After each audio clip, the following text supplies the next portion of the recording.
Bienvenidos a las noticias más importantes de hoy, miércoles 21 de septiembre, así desmenuzaditas con María Camila Díaz. Noticia número 1.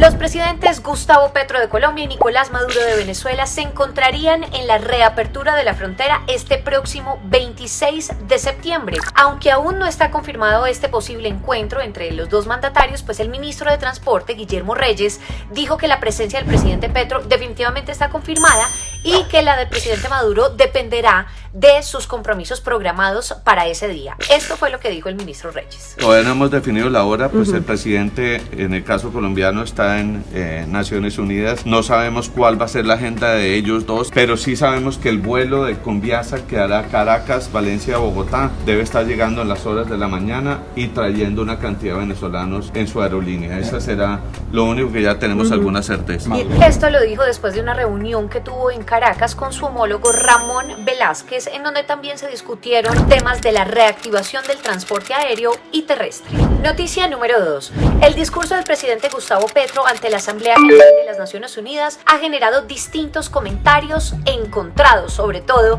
debido al llamado que hizo a las potencias para cambiar la estrategia frente a la guerra y las drogas y también a la lucha contra el cambio climático. Tras el histórico discurso, el presidente aclaró su propuesta y dijo que la invitación con su discurso no apunta a una liberalización del mercado de la droga, sino entrar a regularla. La propuesta es hacia la regulación, no tanto hacia la legalización total, porque muchas de esas sustancias son absolutamente destructivas. Quédense hasta el final del noticiero porque sobre este tema y sobre el discurso en general del presidente Gustavo Petro estaremos hablando con el ex candidato presidencial por el Movimiento Salvación Nacional, el señor Enrique Gómez, quien lo ha tildado de vergonzoso. Noticia número 3. El ingeniero y ex candidato presidencial, el señor Rodolfo Hernández, confirmó hoy que renunciará a su curul en el Senado de la República. La W Radio muy temprano confirmó que el ingeniero considera que desde el Congreso no puede ejercer una oposición seria porque la aplanadora del gobierno es muy grande y que su experiencia como ejecutor la puede resolver desde otro lugar donde pueda contribuirle más al país. Según el dirigente del partido Liga de Gobernantes Anticorrupción, su presencia en el legislativo es como tener a Messi de portero, haciendo referencia a las habilidades del volante argentino que milita en el Paris Saint-Germain. Es una posición totalmente extraña a mi formación académica, a mi trabajo de 52 años de ingeniero y resultar en la comisión, que es un honor, pero no tengo la formación académica para responderle como merecen los colombianos. Eso es como poner a Messi de portero. La decisión de renunciar está tomada. Noticia número 4. La Fiscalía de Moscú amenazó hasta con 15 años de prisión a los ciudadanos que desafíen la movilización de Vladimir Putin, mientras que más o menos alrededor de 800 personas han sido detenidas por protestar en distintas ciudades de Rusia. En un comunicado citado por una agencia, la oficina fiscal advirtió que la participación en las manifestaciones o simplemente la difusión de convocatorias podría constituirse como un delito, después de que se hayan publicado en internet los primeros llamamientos. El Ministerio Público además ha insistido en que estas movilizaciones no fueron coordinadas con las autoridades pertinentes y que se deben dar permisos a cualquier acción de este tipo. Bien, pues una de las noticias más importantes de Colombia y que le ha dado por supuesto la vuelta al mundo ha sido este discurso del presidente en esta Asamblea General de la ONU en Nueva York. Dio muchísimos mensajes y uno, por ejemplo, tuvo que aclarar lo que fue por ejemplo, con respecto al tema de la droga, porque aclaró que su propuesta era para regular y no para legalizar básicamente las drogas. Eso lo aclaró después de su discurso, habló con un medio de comunicación. Hoy estamos con el ex candidato presidencial Enrique Gómez y quiero preguntarle, pues lo primero es sobre esta aclaración que le tocó hacer al presidente sobre su propuesta de drogas. ¿Qué cree sobre esto? Bueno, creo que el presidente, como es usual en él, maneja de manera ligera el tema del consumo y el impacto social que el consumo está teniendo en las juventudes del mundo y de Colombia en particular. Y él mezcla cosas, él presentó una imagen, un cambio de imagen en su discurso relativo a la despenalización del tráfico, lo que se llama la legalización de los cultivos, Creo que fue algo habilidoso de tratar de conquistar al progresismo global con una agenda muy emotiva, ambiental, la Pachamama, la selva amazónica, patatí, patatá. Creo que no tiene credibilidad porque él, mientras va y echa ese discurso en la ONU, está sentado a la mesa con los peores depredadores de la selva, que son los que cultivan las drogas ilícitas, las FARC, el ELN, el Sinaloa, el Golfo, los cabildos indígenas que son permisivos precisamente con la siembra de coca y marihuana. Y entonces pues echa el discurso mientras en nuestro país está propiciando primero la suspensión de la erradicación y obviamente tolerando la expansión de los cultivos. Y en medio de ese diría yo, avalancha verbal que lo caracteriza, pues se pone a hacer comparaciones sobre que la coca no es grave y el carbón sí, y el petróleo sí, y la coca no, y ahí es donde yo creo que realmente la embarró en su discurso, porque el tema de adicciones y de consumo en las grandes ciudades del país, en las pequeñas ciudades del país, es un tema creciente. Hay una oferta interna de clorhidrato de cocaína prensada muy alta, los precios han bajado, las bandas están acosando las escuelas con unos grados de pureza terribles. Mire, se encuentra papeletas de 90%, 80% de concentración, ya ni se toman el trabajo de cortarla o reducirla, porque hay tal cantidad de volumen en nuestro país disponible que la venden así, y eso obviamente, aparte de efectos terribles en las vías aéreas, la propensión a falla cardíaca, pues genera un mayor volumen de adicción. Lo mismo está sucediendo con la marihuana y los aceites de THC, que no tienen control, y los jóvenes los vapean, los consumen en sus pipas de agua sin ninguna conciencia de que pueden estar ingiriendo concentraciones superiores al 50, al 60, al 70% de THC, que es la molécula adictiva de la marihuana, que genera una profunda adicción, incluso superior a la de la nicotina, y que puede generar episodios esquizofrénicos agudos y dependencia de por vida. Entonces, cayó mal, y por eso Petro tiene que salir a rectificar, porque la política de Estado, de salubridad, también debe tomar en serio el tema del consumo. No se puede, además, hay varios asesores del gobierno que han venido promoviendo una cultura de libertad total en el consumo. El consumo no debe ser prohibido ni penalizado, pero no puede ser legalizado o propiciado, debe ser reglamentado, sobre todo generando ambientes seguros para nuestras juventudes, y no seguir, pienso yo, dándole un aura como de medicamento. La marihuana se le ha venido metiendo en la cabeza a la juventud como que es un medicamento. Es absolutamente falso. El uso recreativo de la molécula del THC no es medicinal.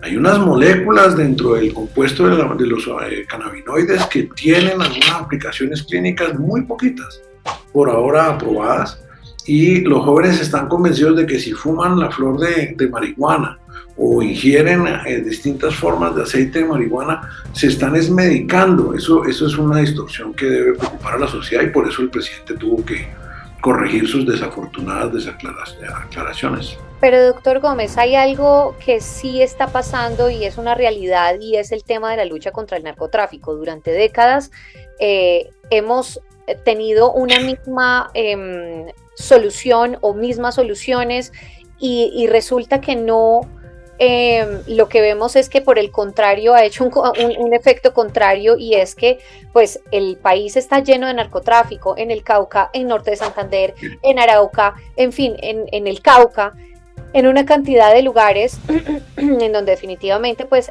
esa lucha se ha perdido. Ya durante 4 años vimos una ecuación que no funcionó, en los anteriores 4 igual. ¿No es hora de cambiar esa ecuación? María Camila, el único candidato a la presidencia que planteó el fin de la guerra contra las drogas y la prohibición fue el que le habla aquí, Enrique Gómez. Yo sí lo tuve en mi agenda, en mi programa de gobierno, porque creo que la guerra contra las drogas, en la cual llevamos cerca de 50 años sometidos por el gobierno de los Estados Unidos, pues es un fracaso en términos de prevenir el consumo y obviamente es un fracaso en política criminal, porque mientras exista el estímulo de la prohibición, el clorhidrato de cocaína, que es un químico de cocina, es un químico con ningún valor agregado, pues se multiplica en precio por efectos de la prohibición. Y sí, desde tiempos de Álvaro Gómez Hurtado, que fue el primero en plantearlo así al país en 1990, en esa campaña presidencial, pues eso hay que revisarlo y acabarlo. ¿Qué pensamos nosotros? Que el orden de los factores sí incide en el resultado. Lo primero es hablar con quien creó la prohibición, que es Estados Unidos, principal consumidor global. Nosotros pensamos que Colombia, como principal productor global, tiene la autoridad moral para sentarse y entrar en un universo de revisión de esa política prohibicionista para desmontarla. Lo que no se puede hacer es lo que pretende Petro, que es legalizar las siembras mientras se mantiene la prohibición, porque lo que va a generar eso es más volumen de ingresos para los grupos y las economías ilícitas, y va a generar una sobreoferta que hoy día se está traduciendo en cosas muy concretas. El kilo de coca prensado bajando en la serranía, en el Patía colombiano, que es un precio de referencia importantísimo en el Pacífico, ha pasado de $1.000 a 300, indicativo de la sobreoferta que hay. Por eso nos está llegando cocaína de alta pureza a Medellín, a Cali, a Bogotá, a todas las capitales del país. Eso es lo que explica ese exceso de oferta, la guerra entre las bandas. Es decir, usted no puede dejar vigente la prohibición que dispara los precios y genera las utilidades a los mafiosos y a su vez permitir la siembra de coca. Vamos a llegar posiblemente este año a 320 hectáreas sembradas. El año entrante podemos pasar del universo de 500.000 y un aumento en la producción de hoja de coca y de pasta de coca. Lo único que va a generar es un aumento de la violencia por la lucha de ser recibida la coca por los ruteros, que son los mafiosos internacionales, o penetrar los mercados urbanos grandes para el microtráfico. Entonces creo que Petro enfoca el problema de la manera equivocada. Sí hay que revisar la guerra contra las drogas, hay que mantener una cultura importante de prevención. Mire que Julián Quintero, no sé si sabe quién es el director de acción técnica social, es un loquito que tiene Petro diciendo que aquí todo el mundo consuma lo que sea, no plantea desde el Estado el concepto de ambientes seguros para proteger a nuestros jóvenes. Recuerde que la ingesta de estos psicoactivos, las bandas mafiosas tratan de lograrla contra más joven sea el muchacho. La edad promedio de ingreso a las drogas duras en Colombia bajó a los 11 años y la razón es técnica, porque se están formando los neurotransmisores cerebrales y se genera la adicción en la formación del neurotransmisor o el neuroreceptor y esta persona queda adicta de por vida. Entonces, la agenda de Petro es llena de contradicciones. Me siento Pero la vía no es hacia la regulación. Usted ha dicho, listo, claro, acabar el prohibicionismo. Imagínese. No legalizar, pero sí regular. Regular para el ejercicio de profesiones peligrosas. Regular los contenidos máximos de factores de toxicidad. O sea, uno no puede permitir ninguna forma de marihuana natural, genéticamente convertida o procesada que tenga un THC superior al 15%. Eso es una locura social. Lo mismo, la cocaína no se puede seguir ahora comercializando con esos grados de pureza que se han detectado en las calles en Medellín, Bogotá y Cartagena. Se muere un turista al día en Colombia de sobredosis de cocaína. El señor aterriza en Nueva York de consumir pases al 30% y se compra 500.000 pesos de cocaína al 90%. A los 2 días lo encuentran muerto de un infarto. Es que estamos en un mundo al revés. Estas son sustancias riesgosas para la salud, riesgosas para la juventud, donde tenemos que entrar a regular los contenidos, tenemos que entrar a regular la publicidad que se le hace. Es que se hace una exaltación en las películas, en la cultura popular, en los lugares de rumba, se exalta el consumo como si eso no fuera un atentado contra jóvenes que no tienen en este momento capacidad de decisión y que además son, como están en su etapa formativa, fisiológicas son más susceptibles a caer en la adicción. La adicción es una pandemia crónica de la humanidad. Hay un porcentaje de población Y de eso habló Petro adicta, ayer, del tema de la adicción. va a ser adicta, pero eso no quiere decir que a través de la buena prevención, insisto, de los ambientes seguros, de los ambientes libres de consumo, como lo hemos logrado con el cigarrillo y la nicotina, pues no podamos prevenir el crecimiento del consumo. ¿Sabe quiénes son los más interesados en el discurso de Petro? Pues las grandes tabacaleras, las grandes distribuidoras de licores que quieren ahora pasarse a este nuevo tipo de sustancias psicoactivas. Entonces, yo veo toda clase de contradicciones y el pueblo colombiano está preocupado. Preocupado por la violencia del microtráfico, preocupado por la violencia rural en control de las rutas de salida y obviamente preocupado porque no nos tomamos en serio la prevención y el cuidado del adicto. Bueno, pues, ex candidato presidencial, muchas gracias. Eran unos minuticos para estar acá analizando ese mensaje del tema de drogas que dio ayer el presidente Gustavo Petro ante la Asamblea General de la ONU, que ha sido noticia y va a ser noticia probablemente toda la semana. Y vamos a esperar también qué va a pasar con el tema de Venezuela, con Estados Unidos, finalmente, pues cómo va a recibir esto también. Una nota, María Camila, el mensaje de Petro no tiene credibilidad porque está asociado a los bandidos que siembran, destruyen los bosques para sembrar y a los regímenes dictatoriales que han incorporado las economías ilícitas de la droga en su quehacer político, como Venezuela, como Cuba, como Nicaragua. Entonces uno no puede tener autoridad frente al mundo cuando está mal rodeado. Ahí están las diferentes posturas. Ayer justo hablábamos con el expresidente Ernesto Samper, quien celebró completamente pues este discurso del presidente Petro. Él lleva celebrando desde el 8000, que lo llevó a la presidencia a los narcos. Ahí están las distintas posturas. Estar bien rodeado en la vida. Bien. Hay que estar bien rodeado en la vida para tener autoridad moral. Bueno, señor, muchas gracias por haber estado acá. Estas fueron las noticias del día con María Camila Díaz, un proyecto de Catapulta de Criterio.